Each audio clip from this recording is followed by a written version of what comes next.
Oi pessoal, bom dia, tudo bem? Hoje a gente vai conversar um pouco sobre as heranças sanguíneas e por que a gente estuda, né, esses grupos sanguíneos no ensino médio. Então, para a gente começar um pouquinho a falar sobre as heranças sanguíneas, a gente precisa entender que são sempre 3 exemplos: sistema ABO, fator RH e grupo MN. O sistema ABO e fator RH são importantes para a gente entender quanto a transfusões, problemas que podem acontecer nessas transfusões, né? Mas o MN, não. Então, vamos ver por que a gente fala desses grupos, né, no ensino médio, de uma forma geral. Então, a gente determina os grupos sanguíneos quanto à presença de determinadas proteínas no plasma ou na membrana da hemácia, tá bom? Esse conhecimento é importante por conta das transfusões, então pensa lá na história da medicina, por quanto tempo as transfusões foram feitas de formas errôneas, no sentido de não conhecer essa incompatibilidade de transfusão. Então era simplesmente passava-se sangue de uma pessoa para outra, sem ter esses conhecimentos de coagulação. Então, quem foi um grande percussor do estudo disso foi um grande médico que chamava Landsteiner, que estudou alguns grupos sanguíneos, inclusive o grupo MN, a gente vai falar um pouco mais para frente. Então, é importante que a gente fale de grupo sanguíneo, e aqui a gente vai falar de ABO, que é um exemplo de herança polialélica com codominância. O que isso quer dizer? Quer dizer que a gente tem 3 opções de alelo para compor o nosso genótipo. E a codominância quer dizer, então, que a gente tem alelos que são tão dominantes quanto. No sistema RH, a gente fala de uma herança monohíbrida com dominância completa. E no sistema MN, a gente está falando de monohibridismo sem dominância. Então vamos lá, toda vez que você começar a fazer um exercício sobre grupo sanguíneo, tente construir essa tabela aí. Coloca aí na ordem A, B, AB e O, e do lado aglutinogênio, aglutinina. Não tem muito jeito de guardar isso. Então a gente meio que tem que criar um operacional de construir essa tabela para que você consiga replicar essa tabela quando for o momento, tá? Então, o que você vai fazer? Vai colocar lá A, B, AB e O, aglutinogênio, aglutinina. Vai tentar lembrar que aglutinogênio é na hemácia. Quando a gente fala na hemácia, a gente está falando da membrana da hemácia. Quando a gente fala de aglutinina, a gente está falando de uma proteína presente no plasma celular. Então, uma é antes de entrar na célula e outra é dentro da célula, tá? Então, aqui, o A, ele tem lá na hemácia um aglutinogênio A. Eu costumo comparar esse aglutinogênio com um porteiro. Como assim? Então, imagina que a célula, a hemácia, ela tem como se fosse a aquaporina, que é o poro que passa água e controla a osmose na célula. Por esse poro, a aquaporina só passa água, porque é esse poro que controla a entrada e saída de água, controla a osmose dentro dessa célula. Então, por esse poro, ele tem receptores de água. Tenta traçar um paralelo para entender aqui esse aglutinogênio da membrana celular da hemácia. Então, o grupo sanguíneo A, ele tem a hemácia, a membrana da hemácia, com aglutinogênio A. Ele tem como se fosse um porteiro que permite a entrada do aglutinogênio A. Se ele permite a entrada do A, o plasma protege ele do B. Então, o plasma celular é anti-B. Quem é tipo sanguíneo B é o contrário. Tem o porteiro B e o plasma é anti-A. Quem é AB tem os 2 porteiros. Como tem os dois porteiros, recebe as duas proteínas. Então, o plasma celular é antinada. Ele não precisa combater nada, porque a célula dele já permite a entrada das duas proteínas. Diferente do tipo O. O tipo O, ele não tem nenhum porteiro. Ele não permite a entrada de nenhuma proteína. Logo, o seu plasma celular vai ser anti-tudo. Por isso que o tipo O só recebe sangue do tipo O. E o AB recebe sangue de todo mundo. Por isso que o O doa para todo mundo. Porque ele doa uma célula que não tem esse porteiro e é anti-tudo. Então, assim, veja como é o sistema de doação sanguínea. Então, quem é do tipo A recebe do A e do O. O O é o famoso doador universal. Então, vê que o O doa para todo mundo. Por quê? Porque ele tem essa célula tipo blindada. A hemácia dele é como se fosse blindada. Não tem essa presença da proteína coagulante. O AB recebe de todo mundo. É o sangue mais de boas que tem no sistema BO. O B só recebe dele mesmo e do O. O O só recebe de O e doa para todo mundo. Aí, agora a gente vai falar dos genótipos. Então, a gente já falou que o sistema ABO é um exemplo de herança polialélica. Então, a gente tem Iazão, Ibzão e o Izinho, onde Iazão e Ibzão são tão dominantes quanto, e o Izinho é o dominável. Para você ser do tipo A, você pode ser homozigoto ou heterozigoto. Então, a gente tem dois genótipos para um fenótipo, tipo A. Então, no tipo A, você pode ser Izão, Azão, Izão, Azão, ou Izão, Azão, Izinho.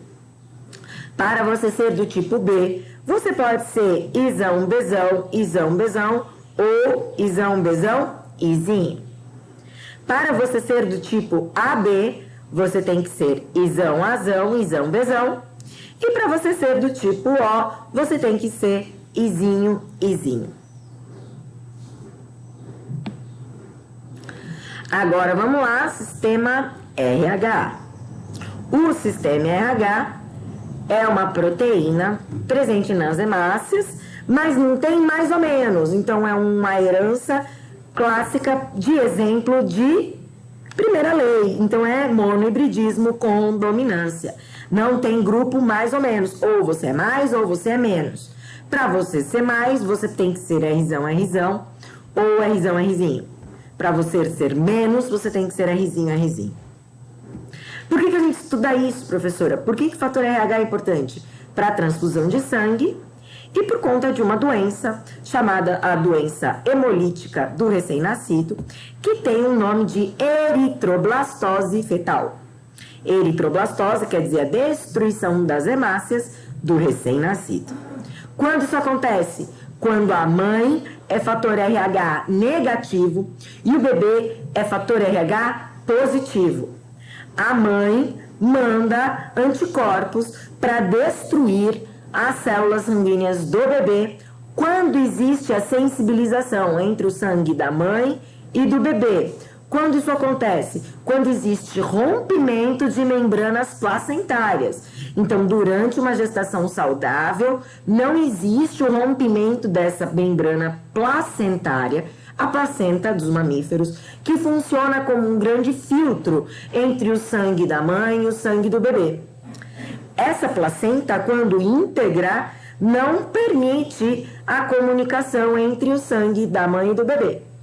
Quando a placenta se rompe, acontece essa comunicação.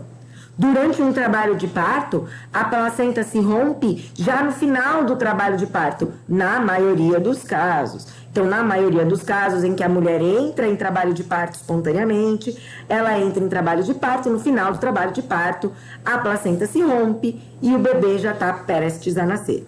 Em alguns momentos, a placenta pode estourar ou romper parcialmente antes do trabalho de parto, enfim, existem uma série de especificidades.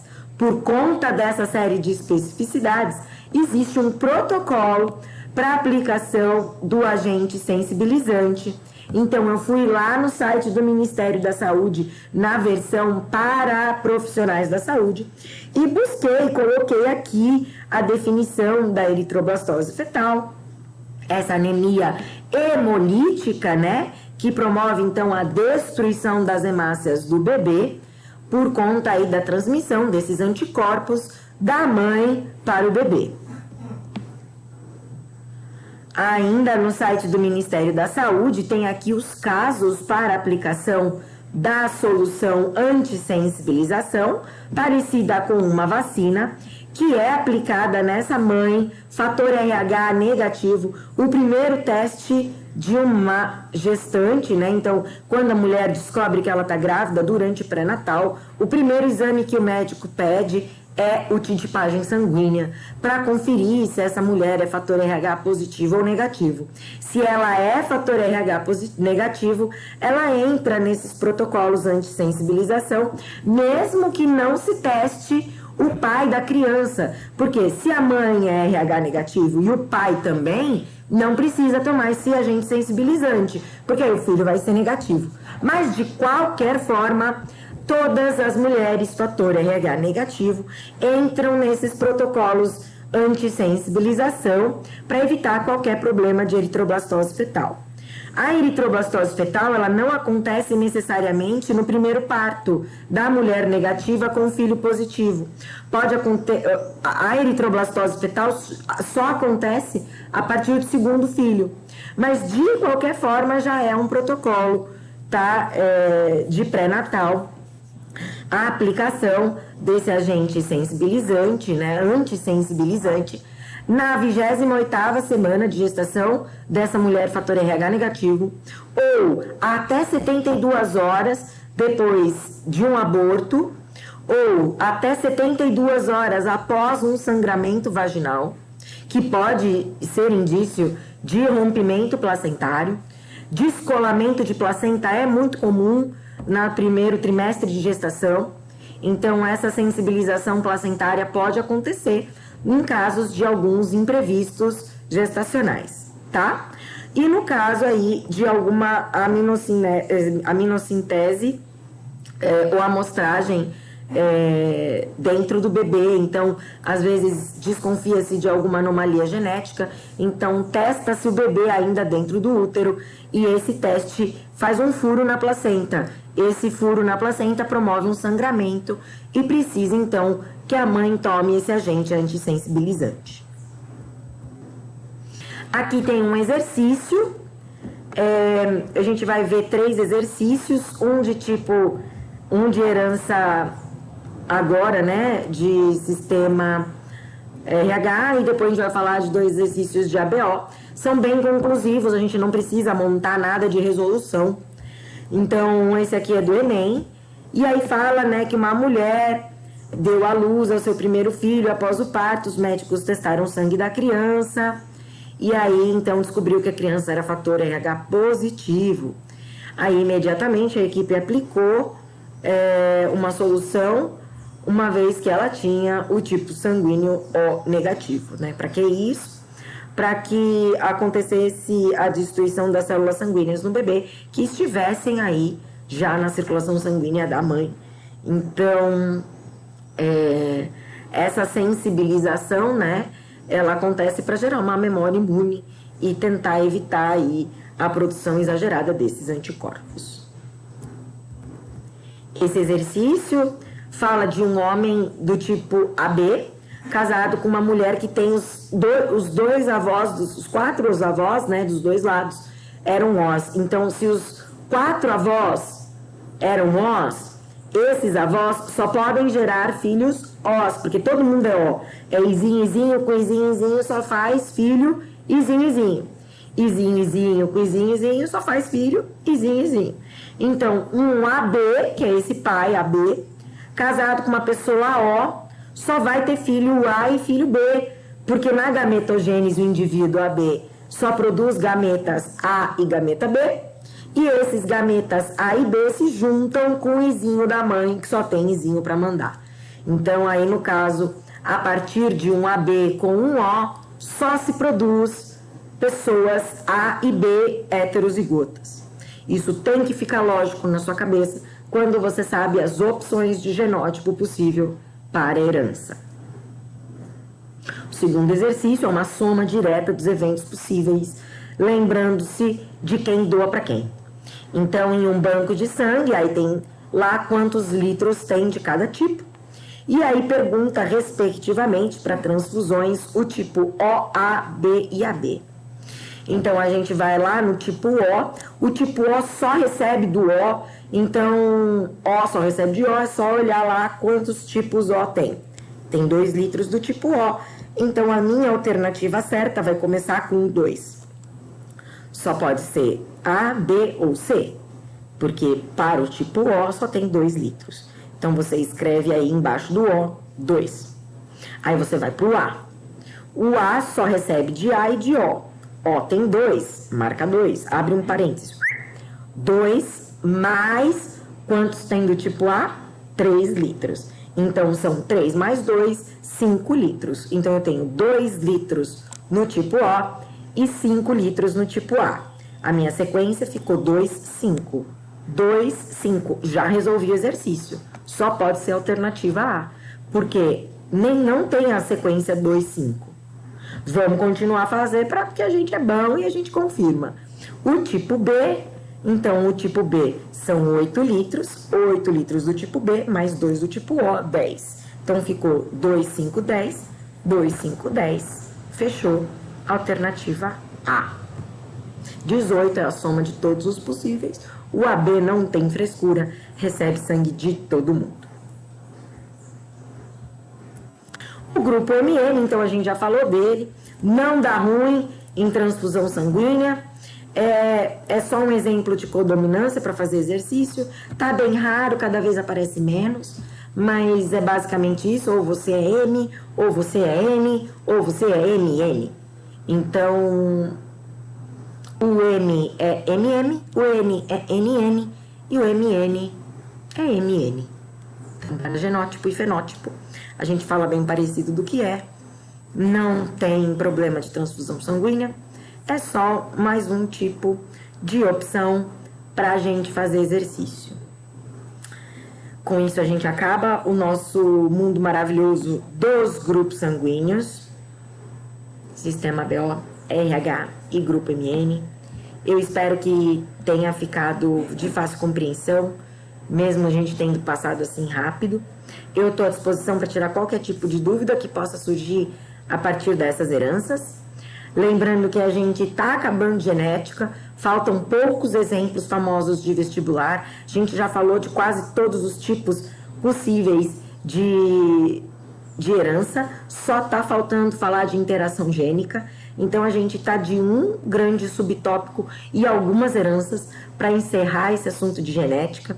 Eu acredito que até o final desse mês a gente consiga concluir toda essa caminhada e comece a olhar, então, para o mundo maravilhoso da ecologia. Obrigada, gente, pela sua atenção. A gente vai se falando pelo chat e vai fazer exercício na próxima aula. Beleza? Obrigada, gente. Até a próxima. Um abraço.